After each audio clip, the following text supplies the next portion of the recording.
Without realizing in our life, we start to get into these habits. By the time we are like into teenage, all these habits have already formed. They already become concrete in your subconscious mind.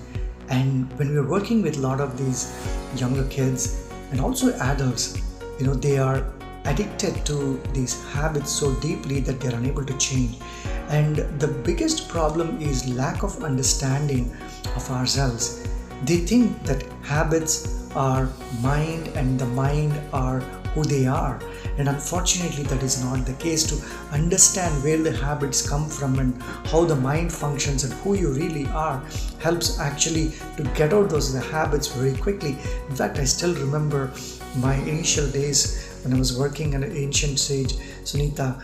I realized she used to always say, Suman, you are different from the habits, the mind, all the stuff that are happening in your mind, the vices that we get victimized to. They are different from you. You are different from your mind. And that was really hard for me to get until a point where I actually had to experience my true self.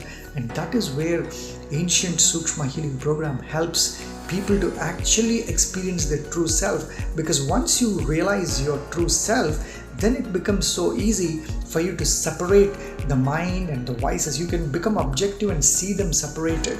In fact, it is almost like this equation. We all learn math and we all know how equations work.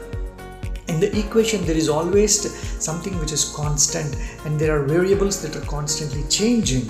So the constant that is never changing in that equation is that true self is the constant in that equation. Whereas the variables that keep changing constantly is your mind and the emotions and the thoughts, because these thoughts and emotions are like clouds that come and go, but the sun is always there, isn't it? Like you see cloudy afternoon or a cloudy evening or even for a few days, then afterwards you do end up seeing the sun, because the sun has always been there. It did not disappear. It's there, but the clouds have covered it.